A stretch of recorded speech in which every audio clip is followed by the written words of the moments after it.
Thank you for joining us today. I'm going to go ahead and share some housekeeping slides and get us started.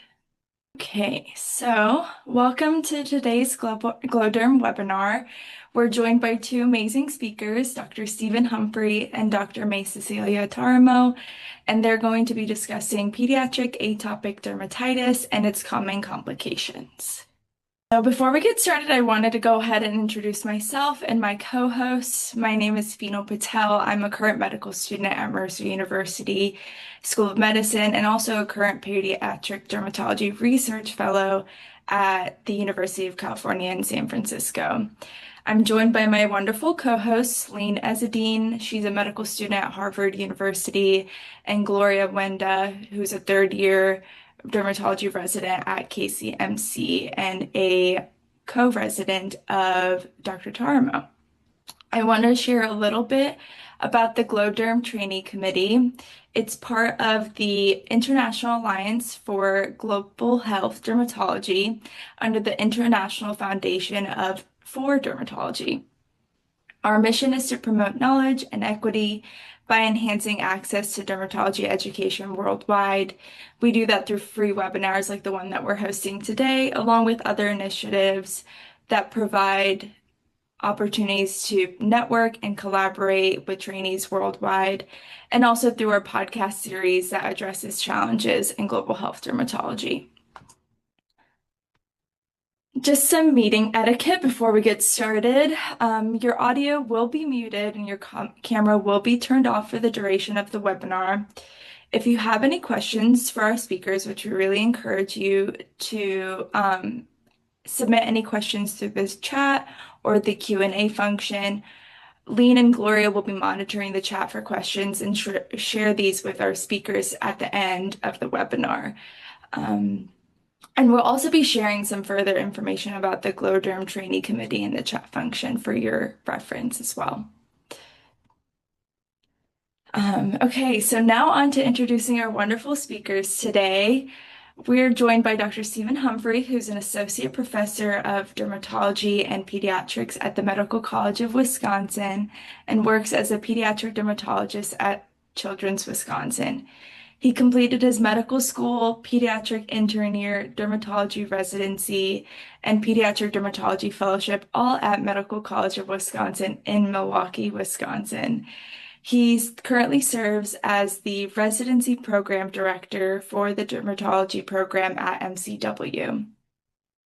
Dr. Humphrey's interests include all things pediatric dermatology, medical education, and increasing access to dermatology care and education locally and globally.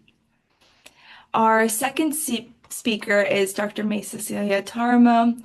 Dr. Tarimo is a second-year dermatology and venereology resident at KCMC University College. Throughout her first year of dermatology training, her clinical judgment and dermatologic knowledge has expanded, which further strengthens her interest in clinical and general dermatology, and she's committed to providing quality dermatologic care to her community. Thank you both for joining us today. Without a further ado, I'll go ahead and stop sharing so that way we can listen to your wonderful talk. Amazing. Thanks, Finale, for that wonderful presentation. You are too kind.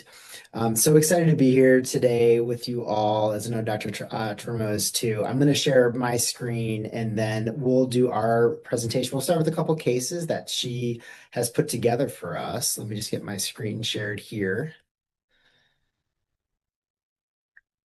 Okay, can you all see my screen? Looks good. Okay. So we're going to talk about pediatric atopic dermatitis today, as well as some common complications, and also spend some time talking about ways we can treat atopic derm and go through a list of more meds that have been around for a long time, as well as talk about some newer medications for pediatric patients with atopic derm.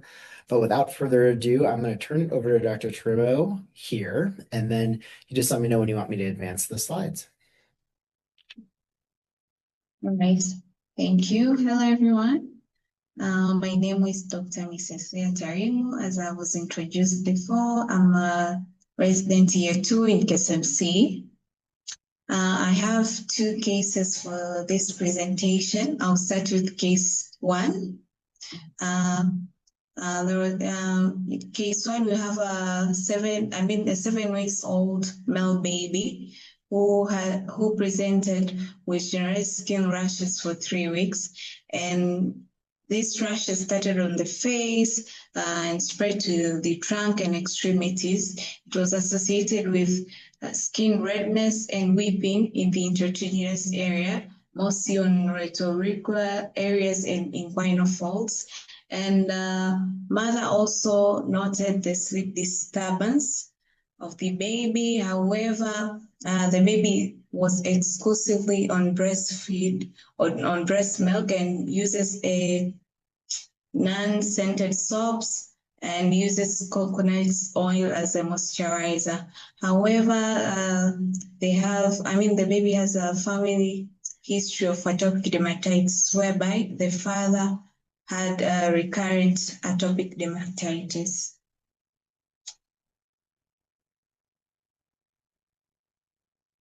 And this was a baby, a 7 weeks old baby who had erythema, diffuse erythema all over the body with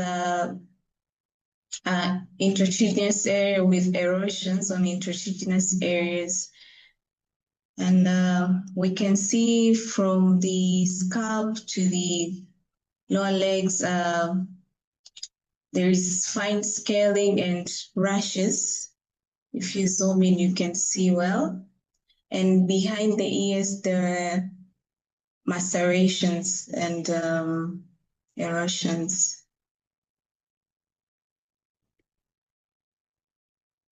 So on general examination, the baby was irritable, not pale, no jaundice, no fever. On cutaneous examination, patient had diffuse erythema patches and plaques involving the trunk, extremities, scalp, and intertriginous areas. And scaling on the scalp with scaling on the flexure arms and extremities. Also confluent erythema with maceration in groin folds and linear fissuring on retroauricular areas. So we had a provisional diagnosis of erythroderma secondary to atopic dermatitis. On managing this patient, we had a non-pharmacological plan and pharmacological plan. So we had to counsel the parents about the nature of the condition, chronicity, and the cause of illness. Also, skin care with frequent application of emollients. In our setting, we usually tell patients to use Vaseline gel, petrolatum gel, the original one, which is fragments free, and also to avoid irritants like scented soaps, and to wear cotton clothes. Also, frequent diaper changes to minimize irritation. And for pharmacological treatments, we gave patient topical betamethasone vareate ointment to apply cream to apply once a day for 1 week, then to come back for follow-up. And since the one that we had, the available tube that we had was small, so we had to tell the mother to mix with a small 100 gram of Vaseline gel container to mix it well and apply them on the skin lesions once a day, then the other time to frequent moisturize the skin. And this is day 5, where the patient came with improvement on the skin. We can see the flexure areas, those clear, no macerations, and the scaling has cleared, and the skin looks a bit moisturized, more moisturized than when the baby came before.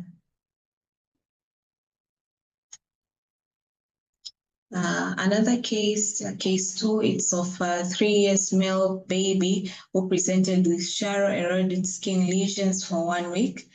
and they started as red flat lesions expanding into whippy erosions with central crust. The lesions were distributed on the scalp, anterior and posterior trunk, upper and lower extremities.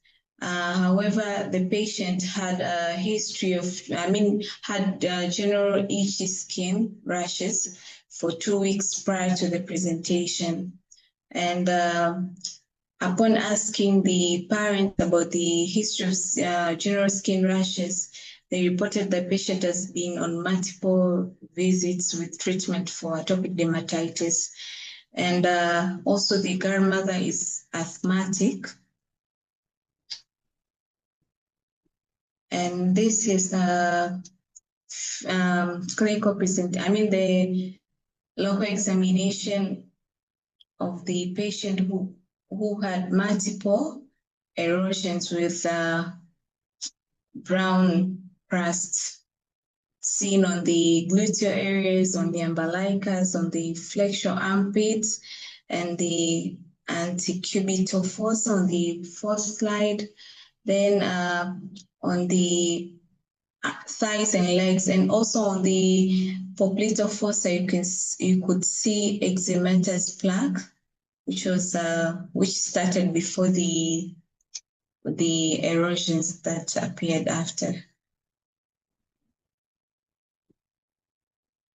On physical examination, the baby was alert, febrile, not pale, no jaundice. On cutaneous examination, patient had multiple superficial erosions with golden brown crust noted on the scalp, arms, umbilicus, buttocks, thighs, and legs, and also had generalized papules with eczematous plaque on the antecubital fossa and popliteal fossa. So we had a diagnosis of impetiginized atopic dermatitis. On managing this patient, the aim was to control infection and also to control inflammatory conditions. So we gave patient erythromycin, 8 hours, 5 days with mupirocin ointment for 1 week. Then for inflammatory therapy, we gave topical betamethasone vareate 0.025% BD twice a day, and frequent moisturization of the skin. And also we gave an appointment the patient to come back after 1 week for reassessment. Thank you, everyone. Those were the 2 cases presented. Welcome, Dr. Humphrey, to continue the presentation. Thank you so much. And thank you for those wonderful cases. I really think you highlighted some common findings, not only from an atopic dermatitis standpoint, but, talking about erythroderma, talking about infections. Those are really common ways that atopic dermatitis can present and can add some complications to treatment. So we're going to talk a little bit more about those things, but I love that you highlighted, even for that first patient, mixing the betamethasone to make it extend further with some other moisturizer. I think that's really important, and also kind of cuts down on that concentration of that medication too. So that was great. So I just wanted to say I don't have any relevant conflicts to disclose, but I do like to always include these when I'm giving presentations. So I do some research with my institution on various things. I'm a sub-investigator for several companies on different medications. And I have received some other honorarian things too, but nothing related to this. I will be discussing some off-label use of medications. So not what they're approved for, but often things we do use for atopic dermatitis. We're going to talk about etiology as well as some various clinical presentations today of atopic dermatitis. We'll talk about some more common complications that Dr. Tarimo related already. And then we'll talk about a lot of treatment options, okay? So atopic dermatitis, very common chronic inflammatory condition of the skin. I probably see this more than anything else in my clinics. Most patients who are going to develop atopic dermatitis will do so before age 5. So 80% of people who have atopic dermatitis will have it before age 5. It's also associated with other atopy things that we can find. So asthma, allergic rhinitis or seasonal allergies or environmental allergies, and then food allergies as well. So that's part of kind of the atopic triad. All right, I just clicked on the wrong thing here.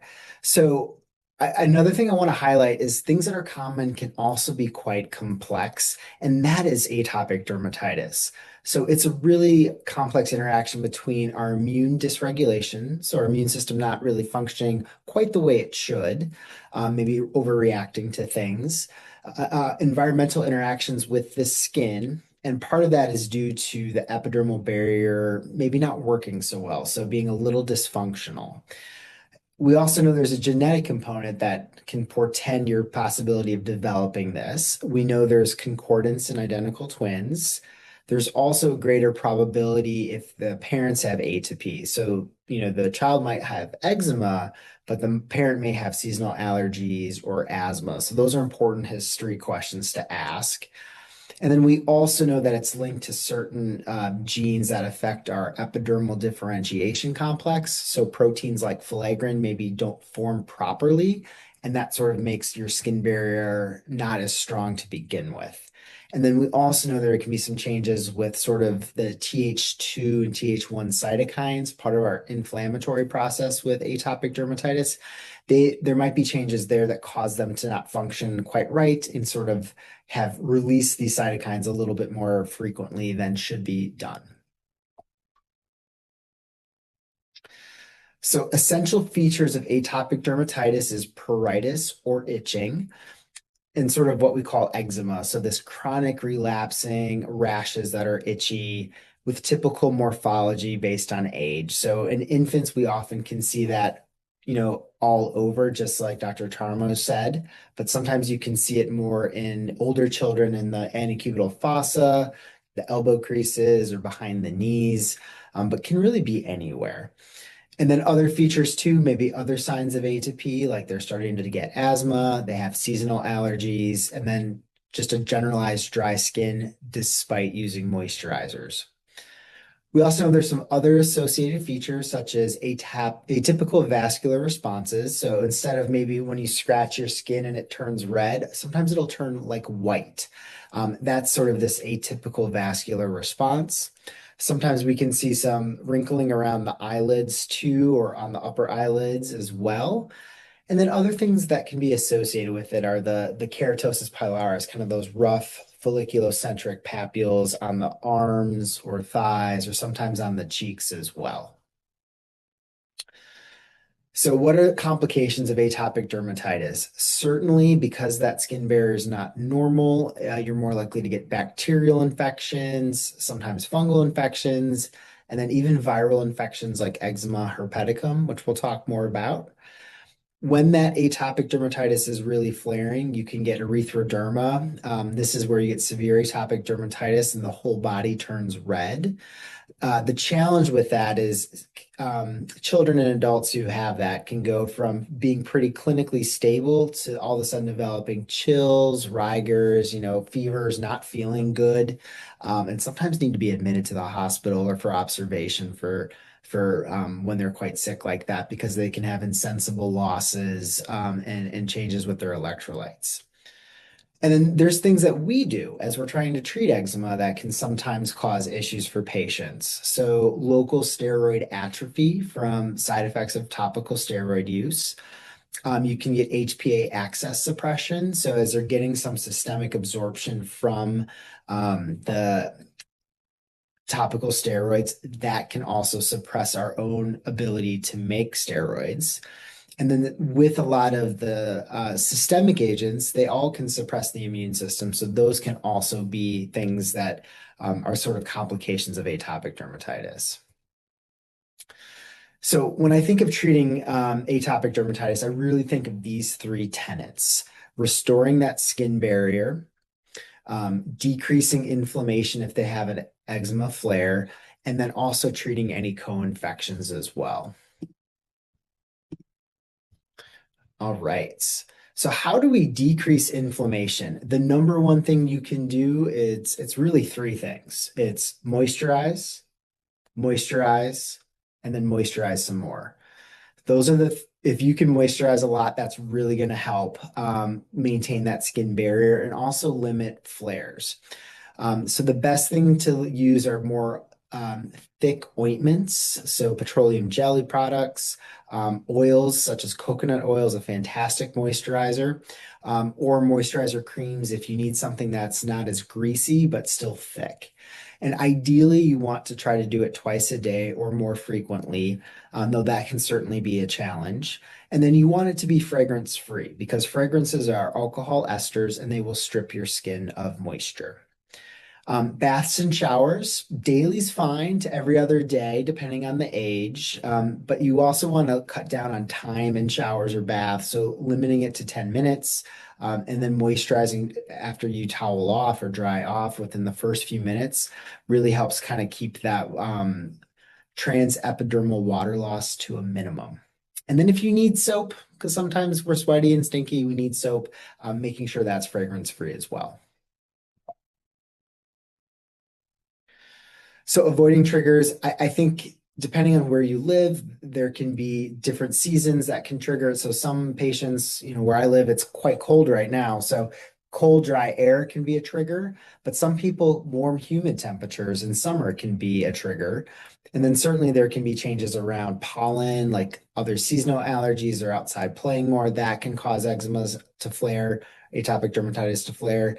And then sometimes food allergies, though I would say it's a bit more rare for food to necessarily trigger atopic dermatitis, though that's something I discuss a lot with families because that's usually the first question is patients might be eating more food and less nursing or breastfeeding or bottle feeding that they start to break out more and often ask, is this because they're eating this? And most of the time it isn't, but sometimes it can be.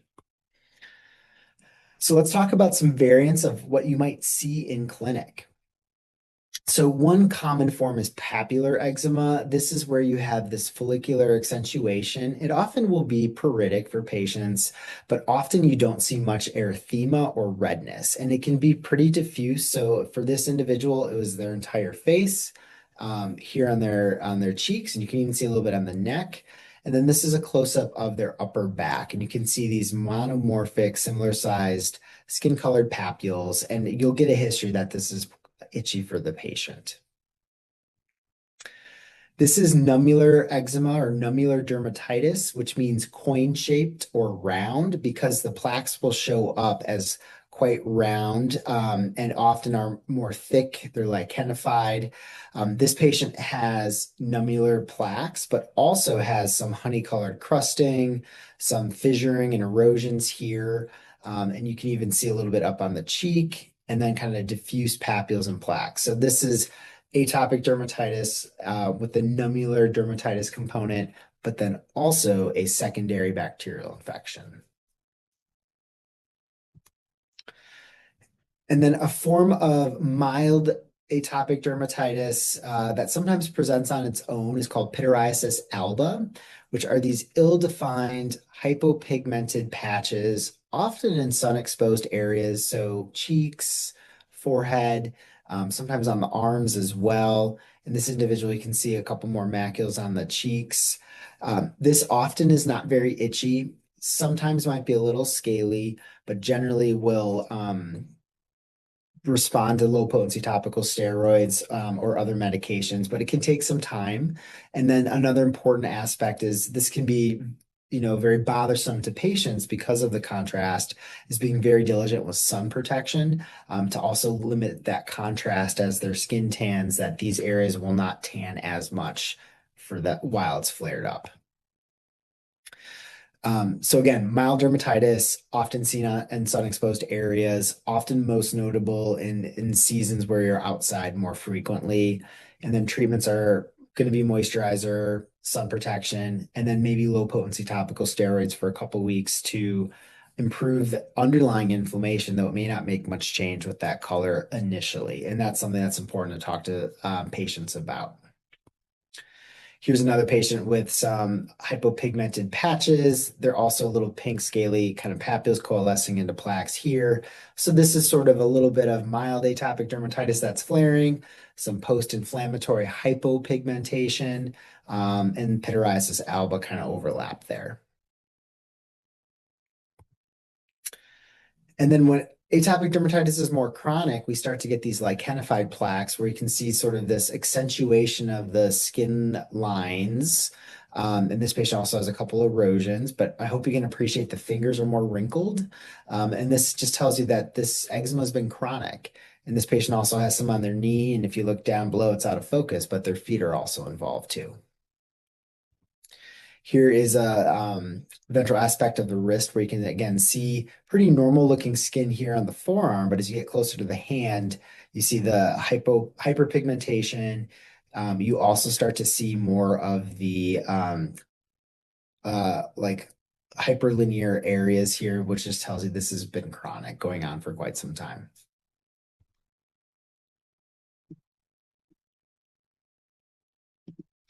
All right, and then this is a patient who's, oh, let me go back, sorry. Got a little happy there.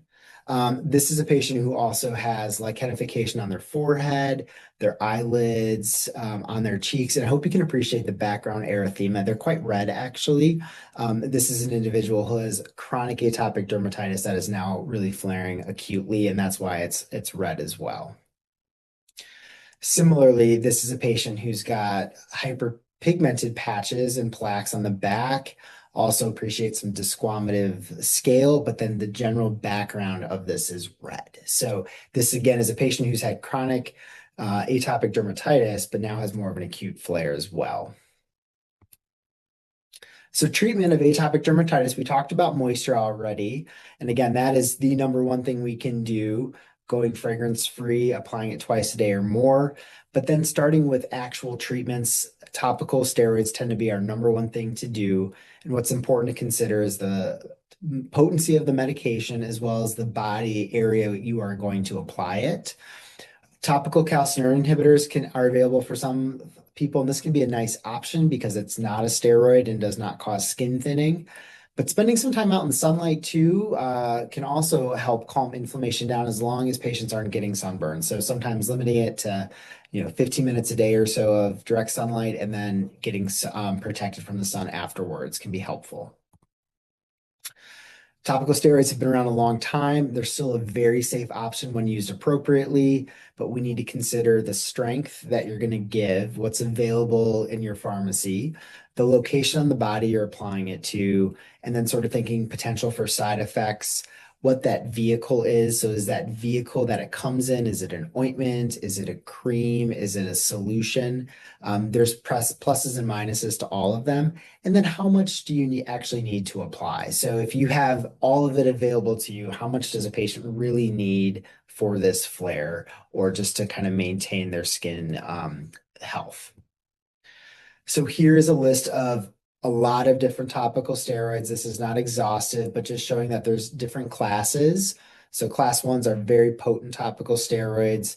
Class 7 down here are very mild topical steroids. And this is important as you're thinking about what part of the body you're going to treat. I know Dr. Tarimo mentioned earlier the betamethasone valerate they did for their infant, and that's a medium strength, medium potency topical steroid, but diluting it actually decreases that potency quite a bit, like they talked about, which is a pretty safe option to use for an infant who has a little bit higher chance of absorbing steroids than, say, we do as adults. So the thinnest skin where that medicine's really going to absorb is going to be our eyelids or scrotum. That's just very thin skin. The face, the axilla, the creases like under, your arms or in the inguinal folds are also pretty thin skin. So you need to be a little thoughtful about topical steroid use there. Average skin thickness, arms, legs, trunk, and then thick skin, your hands or feet. And I highlight that because if you're trying to get spots clear on the hands or feet, often we need to go to more potent topical steroids just to penetrate that really thick cornified layer. And then you can get skin atrophy with chronic use. So I'm not usually worried about it after a couple of weeks of use, really not. But if it's someone who constantly has flares, that's where we start to see more skin atrophy or even absorption. And I worry about absorption a lot more in my infants and young children, especially if they're needing to use it all over. When it comes to picking what vehicle, you may have options, you may not have options. In general, I try to do ointments. They are occlusive, they penetrate a little bit better, and they can also moisturize for patients who already have some dry skin. But they can be greasy, so some people do not like to use them. Creams are sort of another good option. They are not as greasy, so easier to apply, but if you have the same strength steroid, the ointment's always a little bit stronger, okay? Um, and then because there's some alcohol in that to make it a cream, it can sometimes sting on open skin. And then as you go down this list, lotion and solutions are better for hair-bearing sites because they'll blend in even easier, but higher alcohol content, so could burn on open skin. Same with foam. That could be a nice option for someone who has more straight hair because it dries quickly. And then gel's one I don't really use much, but it has good use for like maybe in the mouth if you needed it for something there. How much to use? So if you kind of do your fingertip from the knuckle here to the tip of your finger, just like a nice little spread of ointment, that is about 0.5 gram. And that should be enough to cover both your palms with one application. So that is how much to use. So if you have a teenager who has hand dermatitis and you need to cover both sides of their hand, you want to use 2 fingertip amounts to cover all of both their hands, okay? So that just gives you an idea of like, as you start thinking about how much you need for a patient, you want to make sure they're using enough of it. So early side effects we can see from topical steroids. In the right patient, you might see folliculitis or inflammation of the hair follicles, or sometimes acne, particularly if it's on the face. You can get perioral dermatitis. So that's like little tiny papules around the mouth. Sometimes gets a little dry, scaly skin. The history with that is topical steroids will make it better, but as soon as you stop, it gets worse. And that's kind of a clue that you might be dealing with that. Allergic contact dermatitis can happen, but usually that's from preservatives and not so much the steroid itself. And then, of course, local skin infections. When we put a topical steroid on the skin, we suppress that immune system locally. So if we're brewing a bacterial infection or a fungal infection, you might mask some of that inflammation and sort of allow that pathogen to take over and cause infection. With long-term use, we can see skin atrophy. So that's where you can start to get really prominent vessels in the skin because you're decreasing collagen. You can also get striae or stretch marks. You can get bruising because again, you don't have the thick collagen in your dermis because you've kind of gotten rid of some of that with the steroids. Steroids will upregulate a protein collagenase, which breaks down collagen faster than your body can make it. So that's why these changes happen. And then you can get absorption too. So how long to use topical steroids? You want to use it for the shortest possible time to clear the skin. I usually recommend and tell families 2 to 3 weeks or until the skin is smooth, and then just a couple days longer to really ensure you put that flare under control. But if they need it for more than a couple weeks and they don't feel like it's getting better, that's where I recommend they reach out to me to discuss or reach out to someone on our team to make sure, are they using enough? Because sometimes families just won't use enough because they have concerns about the medication. So that doesn't really help. Are they applying it, frequently enough? Are they trying to do it twice a day? Are they only doing it every other day? Life circumstances can happen. It can be challenging to wrangle a kid in to put an ointment all over their body. Or there are other potential barriers like medication's not available or can't pay for it too. Those are all things we need to consider. This is a picture of one of my patients who had been chronically using a very potent topical steroid on their arms because it was the only thing that was helping them. And they developed striae. So you can see these pink curvilinear atrophic plaques on the forearm, on the upper arms here. And she also had many like along the shoulders here too. So this was just from using topical steroids for really long periods of time. Even though she had eczema that was flaring, she developed striae. And unfortunately, that is hard to treat. That's permanent. So we want to avoid that. So calcineurin inhibitors, when available, can be a really nice option for areas that tend to flare. They work differently. They inhibit T helper cell cytokine production or chemokine production, and they bind to calcineurin, and then they inhibit that activation of T lymphocytes. It has had a black box warning because we use the pill version for immune suppression for organ transplantation, but there's not been really any relationship seen with causing malignancy because you're suppressing the immune system with the cream. So, but it is something that in the United States is reported. So I do talk with families about this, but it's been something that could be a great long-term option. Three varieties, tacrolimus at strengths, and then pimecrolimus comes as a cream.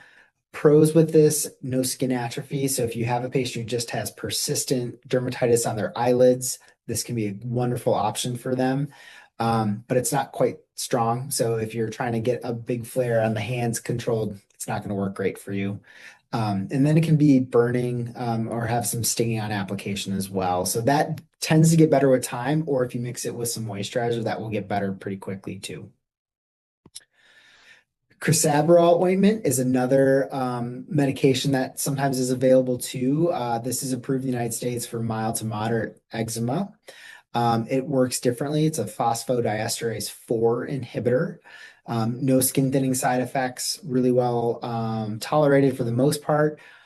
Some patients feels like it works great for their flares and for maintenance. Some people don't think it works all that well. So it is an option available, particularly if you have someone who has been using a lot of topical steroids and they want something different. It can be a great choice. And then a newer treatment cream is ruxolitinib. This is a JAK inhibitor that works on the JAK1 and JAK2, and it's approved in the United States for atopic dermatitis down to 2 years of age.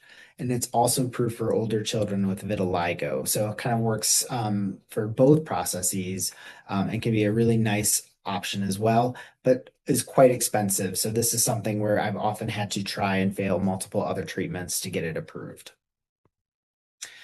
It's twice a day application. You want to limit it to about 8 weeks. And then they do put a limit on how much area of the body you can use this on because you don't want to cause absorption. So the theoretical risk is if you're putting on more than 20%, you might start to get some absorption. And then that can suppress the immune system a bit. But generally pretty well tolerated. Main thing is it can cause a little burning or irritation. And I wonder if some of that is more because it comes as a cream and not an ointment. But another option for folks too. So, okay. And then the newest one, tapinarof 1% cream. This is an aryl hydrocarbon receptor agonist. This decreases inflammation and downstream signaling, and it's approved for children for atopic dermatitis. It's also approved for adults for psoriasis. So while they're very different diseases, it seems to be able to help treat both quite well. Again, costly, but I wanted to make sure you were aware of it. Cool part is it's once a day dosing, so that sometimes is appealing to families as they only need to use something once a day rather than twice a day. But overall, pretty well tolerated, can be effective and work quickly. Okay. So we talked a little bit about iatrogenic complications. The one thing I want to mention is HPA axis suppression. I worry much more about this in infants and young kids if they're using topical steroids all over. So you just need to be thoughtful about follow-up and what strength you're using and for how long. That's probably the most important thing is for how long. The other thing is in the diaper napkin area, if you're using a topical steroid there, it kind of makes it more powerful because of the occlusion. So you need to be aware of getting potentially some absorption. And I have had a couple patients have access suppression based on overuse of topical steroids. There were instances where I was trying to do some systemic agents, but the family had some concerns about that. And unfortunately, that was a side effect that happened. And it was one that we had talked about too. And thankfully, the patients are doing well, but we had to have them see endocrinology. So, while topical steroids are common and they're overall pretty safe, these are just things you need to be thinking about. Okay, we're going to talk about infections and then we'll talk about quality of life and then a little bit of contact derm too. So treating infections, most patients who have Staph aureus will have, or excuse me, Most patients who have atopic dermatitis will have Staph aureus recovered from their skin if you were to culture it. In patients who do not have atopic dermatitis, they will still have Staph aureus, but it's much less so. And the amount is also less. So we know that with healthy skin, there's quite a bit of biodiversity, but with atopic dermatitis, there's less biodiversity and much more Staph aureus. And Staph aureus has a lot of factors that can cause inflammation to the skin that can thereby make eczema flare, even if it's not causing infections. So if you're unsure if a patient has an infection and you're able to do so, I like doing skin cultures. It just helps to determine if it's methicillin sensitive Staph aureus, methicillin resistant Staph aureus, and can guide systemic antibiotic therapy. It may not always be feasible or reasonable to do a culture, and I understand that, but if you're able to, it sometimes is quite helpful. For mild infections, I'll sometimes do a topical antibiotic like mupirocin 2%, but I really try to only use it if I'm convinced they have like impetigo and it's a solitary lesion or two lesions, and I don't need to use a systemic option yet.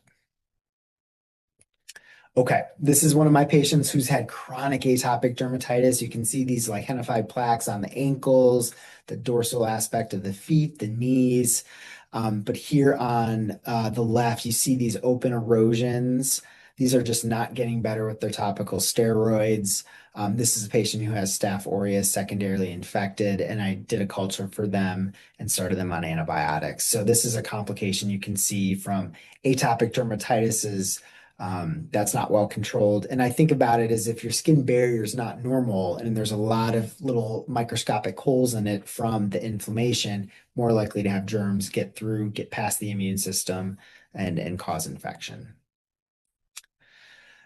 Similar to Dr. Tarimo's case that she showed us earlier, this is impetigo. So this patient has mild atopic dermatitis, but I hope you can appreciate all these superficial erosions, some that have some crusting here centrally, but you see this colorative scale. So it's kind of like a bullous impetigo. You just don't see the bullet went away, the blister. And what you're seeing is just the colorative scale, but this is impetigo. So this is a patient with a lot of lesions. This is going to be too challenging to treat with a topical antibiotic. You're going to really want to do a systemic option to treat this. This is another patient of mine who had impetigo, and here you can see a little bit of honey-colored crusting, these superficial erosions, but notice that it's over the antecubital fossa, and in this patient's antecubital fossa, it's a little hypopigmented, and then right here, it's a little lichenified. So clue there is he has some chronic atopic dermatitis, and that is likely why his impetigo has spread even more than it might for someone who doesn't have atopic dermatitis. Okay, so your patient, you're like, I'm convinced they're going to need some antibiotics to get them better. What do you choose? So if you can't do a culture and they don't have a history of MRSA that you're aware of, I like starting with cephalosporins. They have good coverage for both Staph aureus and Streptococcus, both of which can cause impetigo and skin infections. Erythromycin can also be a really good option too. I do not like to use amoxicillin because it does not cover staph. The only way it covers it is if you do amoxicillin and clavulanic acid together. So if you have that, that's fine. Where I practice, a lot of people get put on clindamycin as sort of a first line. So there is a lot of methicillin sensitive Staph aureus that is resistant to clindamycin. So sometimes knowing what's in your community as far as what the kind of biogram looks like, so what are things resistant to, can be really helpful and guide your therapy too. If you know someone has methicillin-resistant Staph aureus, certainly can consider clindamycin. You can do trimethoprim as well. In older children, doxycycline is also a very reasonable option. And then in patients who've had a lot of infections, I like to do either dilute bleach baths, going swimming in a chlorine pool, or using like a hypochlorous solution. This is probably more anti-inflammatory than truly antimicrobial, but it is enough to sometimes calm eczema down and seems to limit some of those infectious kind of flares that they can have. Okay, we're going to switch gears here. you are on for dermatology and you get a phone call from a parent or their primary doctor.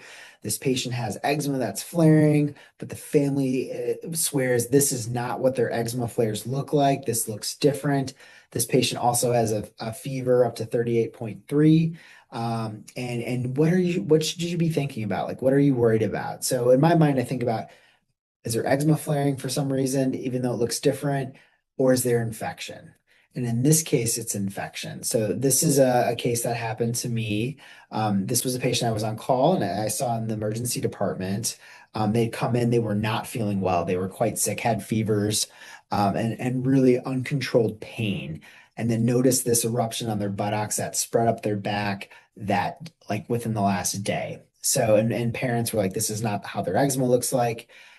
But if you look closely, you see all these punched out erosions, almost like someone took a little circular tool and just kind of punched out the skin, and they're coalescing into larger plaques. You see all these papules here that are starting to get like small, teeny tiny little vesicles. And this patient's in quite a bit of pain. So this is not necessarily bacterial infection for how quickly it spread, but this is eczema herpeticum. So this is caused by herpes simplex virus or HSV. If you're uncertain and you have the ability, an HSV PCR NAT can help confirm the diagnosis. Another important thing to know is that you can have secondary bacterial infections as well. Excuse me. So about a third of patients who have eczema herpeticum will also have a Staph aureus infection too. Typically, these are patients who need to be admitted to the hospital, particularly if they have fevers, because they're not going to feel great and they're going to respond best if you're able to do IV acyclovir, the antivirals to treat the herpes. I often will start them on oral or systemic antibiotics as well to cover for staph. And if I can culture, I will do so. After about a day of being on those treatments, hopefully they're starting to feel better. That is where I will start topical steroids to calm the inflammation of their eczema down as well, because they're going to need that. I know Dr. Tarimo mentioned that for her case as well, that they did the antibiotics for their patient with impetigo and started topical steroids. I think that's a really important thing too. And then if someone has involvement around the eye, I always get ophthalmology involved as well to take a look. And while it may not change my systemic management, they may need some specific eye drops to limit potential for corneal ulcerations and help those eyes heal. This is another patient who was a pretty healthy, athletic teenager, came in again with fevers and this new widespread rash that came a day before, very painful. These are teeny tiny punched out erosions coalescing on the shoulders. He also had some on the chest and back. This is also eczema herpeticum as well. So those kind of punched out, similar size, monomorphic papules and erosions and new pain, think about eczema herpeticum.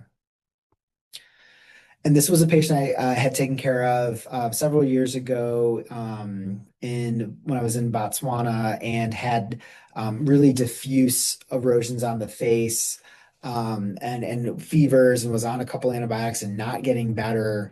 And when I did my exam, I noticed all these punched out ulcerations on the buttocks and fingers. And he also had eczema herpeticum, did very well with acyclovir, Defervest, skin healed beautifully. And that was the thing that got him better. And he had a history of very mild atopic dermatitis, pretty well controlled. It does not have to be severe atopic dermatitis for this to get worse. Okay. And then a mimicker that you might see to eczema herpeticum, but kids usually aren't as sick, is eczema coxsackium. So this is caused by the Coxsackie virus, where it disseminates through the skin, particularly where eczema is. So this is the virus that causes hand, foot, and mouth disease, but can mimic eczema herpeticum. So sometimes if you're able to do a test, or if you can do a zonk in clinic, a zonk smear is a great way to kind of see if you have HSV or not. And then you can consider a secondary bacterial infection as well. Treatment's much more symptomatic, so doing oral antihistamines or low-potency topical steroids are really great for this. So this is one of my patients. If you look compared to our eczema herpeticum patients, these are more crusted. There's no vesicles. They're various sizes. So some larger ones here on the knee, some smaller ones. They have the various size change. You can appreciate that this seems to be in areas where they have eczema, like over the knees. It's lichenified. But they also have kind of diffuse eczema on the legs too. This patient also had on their arms, their trunk, and even a little bit on their face. And they did well with topical steroids and were more itchy than anything. Okay. And then a word about contact derm. Allergic contact derm is where you have a delayed hypersensitivity reaction to a previously sensitized chemical or fragrance. And then contrast that with an irritant contact derm, which is where you have a local toxic effect from an irritant chemical. So often what I will tell patients is allergic contact derm is where you're reacting to a specific ingredient that no one else is reacting to. Irritant contact is where we all wash our hands in a high percentage of like bleach, sodium hypochlorite. All of our hands will get eczematous. They'll start to break and get red and rashy, and that is a local toxic effect. So it can sometimes be difficult to differentiate. So it's really important for patients who have like specific patterns of atopic dermatitis that don't quite fit or keep getting worse. Think about products that they're using, fragrances, smoke, things like that, that might be causing that to flare. And if you have dermatology available to you, potentially get them in to get patch testing to kind of figure out what they might be reacting to specifically. Because if you're able to remove that from their skin exposure or environment, usually their eczema is much improved. Okay. And this is a patient who was wearing a belt buckle and had and pants that had like a metal button on them. And he was getting this chronic rash just below the umbilicus, this lichenified plaque here. This was from nickel, which is a very common cause of allergic contact dermatitis. And it's a metal that's in a lot of things. So common allergens we see, so nickel, certain ingredients in topical antibiotics like neomycin, and then certain vehicles in skincare products or hair products. So propylene glycol is a preservative. Same with cocometyl propylbutane. Lanolin is a sheep's wool oil derivative. So it's in brands that have that, like Aquaphor, so certain moisturizers can have that. Benzalkonium chloride, cleaning products, fragrances like balsam of Peru, that can also trigger people. And then something I'm not seeing as much anymore, but methylchloroisothiazolone and then methyl isothiazolone, pretty closely related, MCI and MI for short. These were preserved in a lot of things like diaper wipes for a while in the United States and really causing pretty profound diaper dermatitis. So removing that can also be really effective. So treating it's very similar. If you can avoid the allergen, great. Maybe get patch testing through dermatology, and then sort of your other standard topical therapies for atopic derm. Okay, we're going to fly through the next few minutes. I have some time for questions.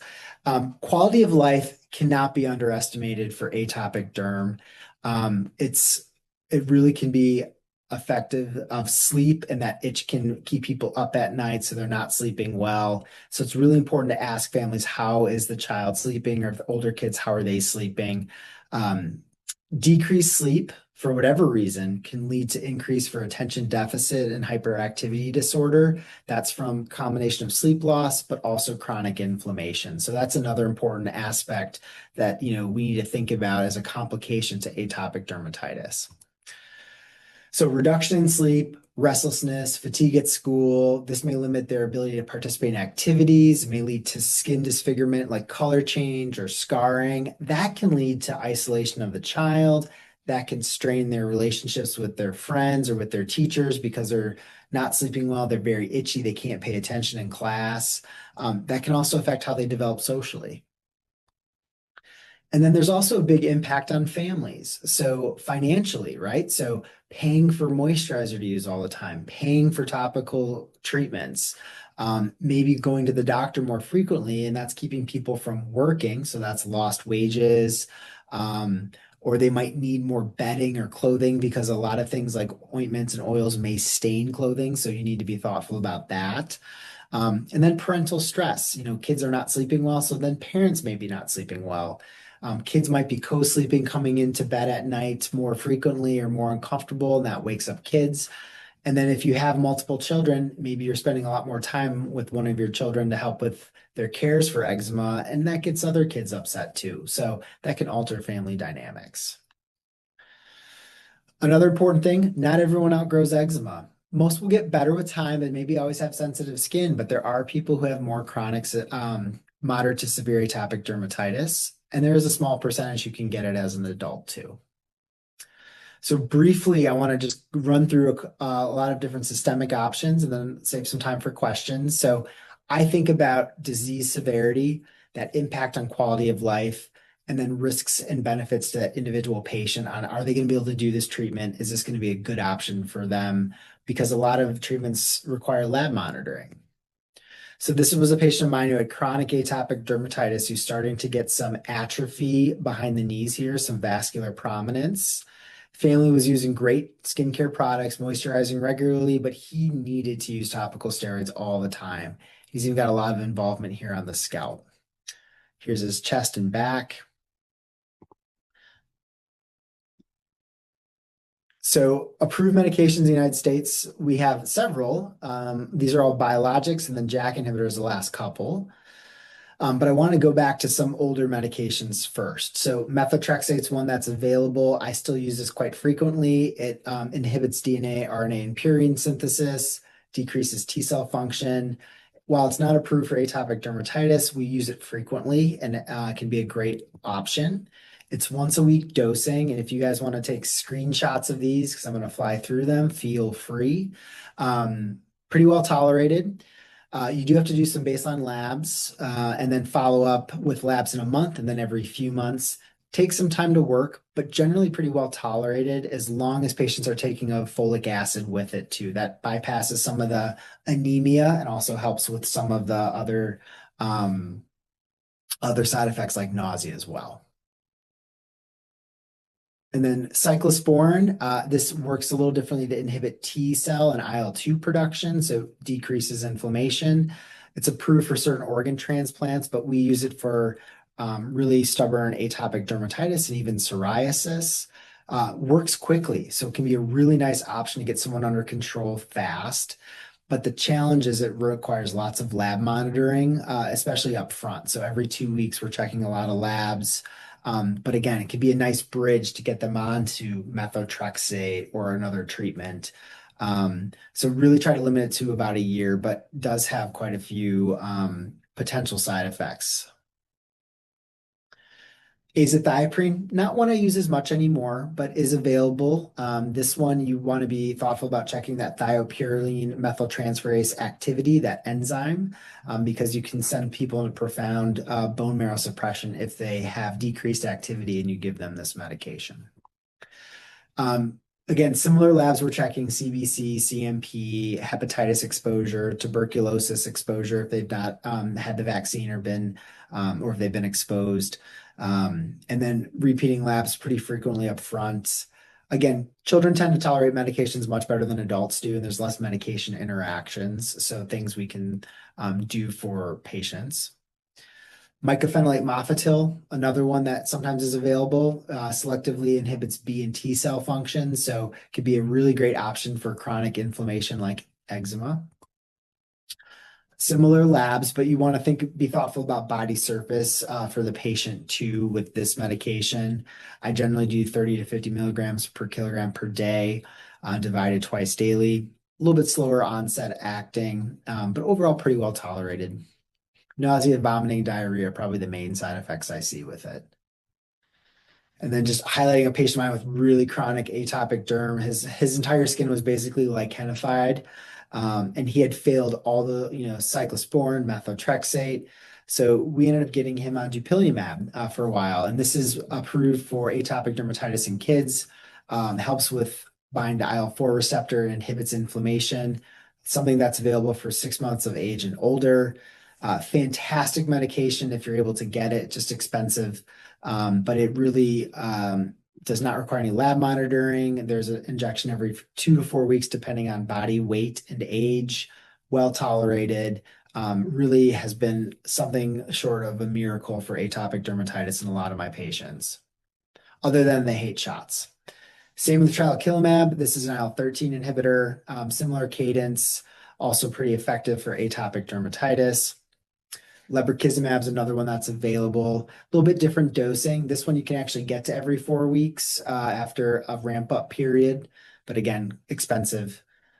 And then JAK inhibitors, which are becoming available for a lot of products. Upadacitinib is a pill, so this can be a great option for patients who can't do shots, but does require some lab monitoring. And then similarly, abrocitinib, another one too. All right. So take-home points, atopic dermatitis, very, very common. Moisturizer is your mainstay of treatment. There are a lot of topical and systemic options available to treat children. Really depends on their severity. Think about bacterial and viral infections for patients. They're more common and they can be an impedance to good treatment. And then also really think about quality of life for the patient and the family with atopic dermatitis. I just wanted to say thank you so much for tuning in today. I'm sorry I talk a lot, but I had a lot I wanted to share with you all today, and I really appreciate you being here with us. Awesome. Thank you so much, Dr. Humphrey and Dr. Tarimo. We had a couple of questions in the chat. I'll start with some surrounding the presentation of AD. Yeah.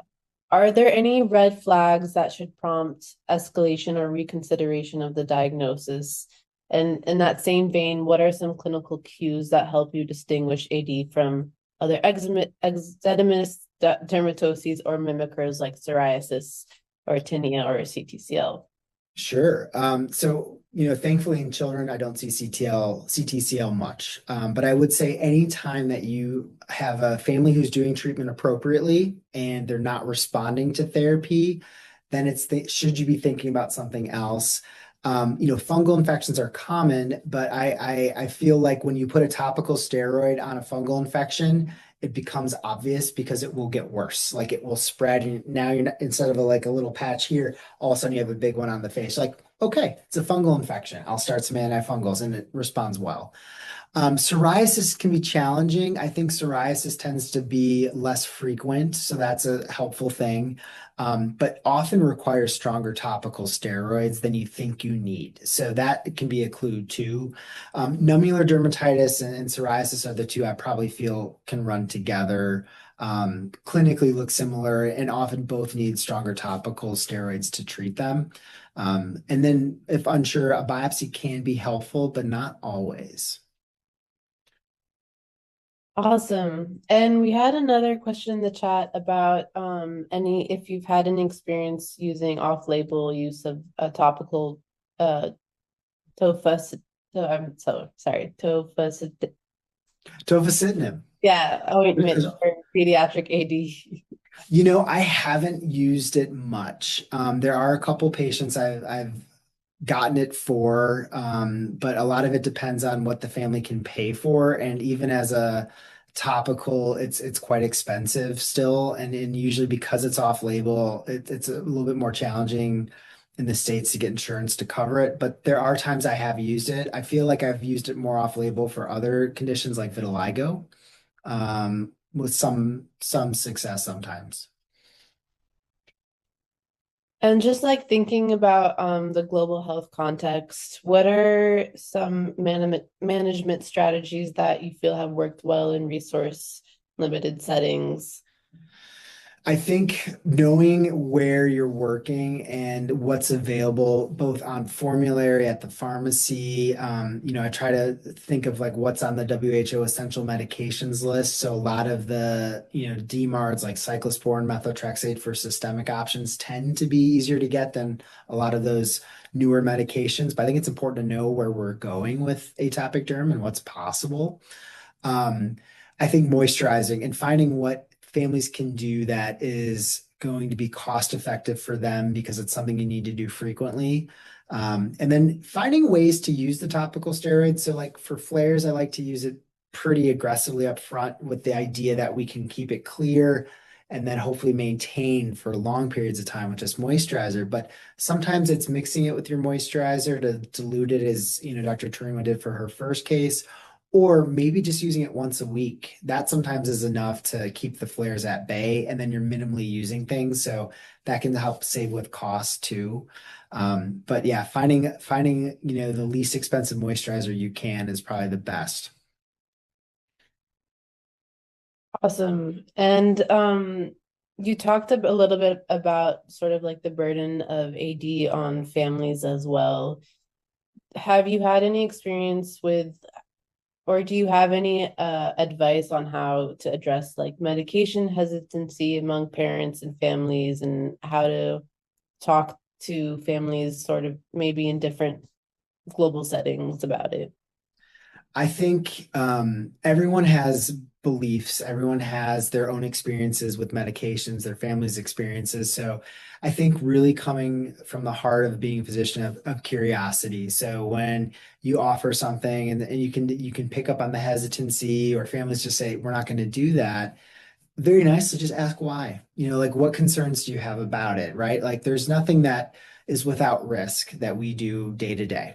But I think finding where you can agree on things. And I've often come back to, our goals are the same. We want your child, or we want you to be better and not have this impact you. Here are the options. Here's what I think would be best. But sometimes it's working with them, and certainly, it doesn't always go as planned. And I think just having that conversation and rapport and seeing people back, being available, helps to, if there's a mistrust or concern there, that helps to build that trust. And then sometimes it is easier. And I've certainly had patients where they've not wanted to do topical steroids, or they've not wanted to do systemic options. And then after a time, and I'm like, a lot of times families are just like, okay, we're ready to try it. I'm suffering, our kid is suffering.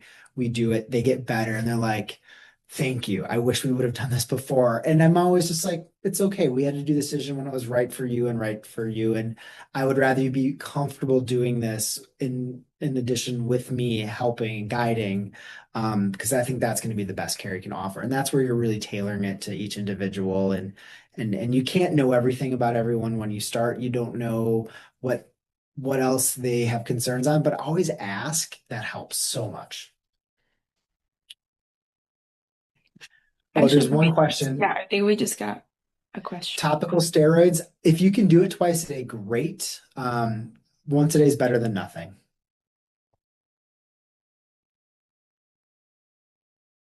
I think there was one more question about what type of moisturizer someone uses. Does it matter for P alpha?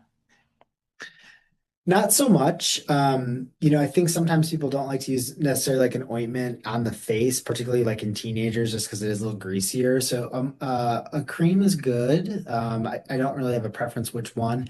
What's really important though is the sun protection, because particularly in darker skin, you'll get darker with sunlight, but those areas will not, because there's that minor inflammation that's keeping that melanin from spreading the way it should. So you really have to just be thoughtful about limiting that contrast and protecting the sun. And eventually it does get better. And it usually stays away as long as you can keep on top of it. Okay. Thank you. Okay, I'm gonna share one last slide. Okay, so I don't think we have any other last minute questions. So we'll go ahead and end this webinar. Thank you so much, Dr. Humphrey and Dr. Tarimo, for taking your time out of your day and going over this amazing lecture. I learned so much, and I definitely was taking notes on all the great pearls that you all shared with us. We want to also thank the audience for being here and your great questions. Just as a friendly reminder, feel free to follow GlowDerm on our social media to learn more about upcoming events, webinars, programs, and so much more. We can be found on Twitter, Facebook, Instagram, and YouTube, where you'll also find the recordings of previous webinars as well. And a special thank you to our supporters, CeraVe Care for All and the Ellis Foundation. Thank you all so much for being here, and I hope you have a great rest of your day. Thanks, everybody.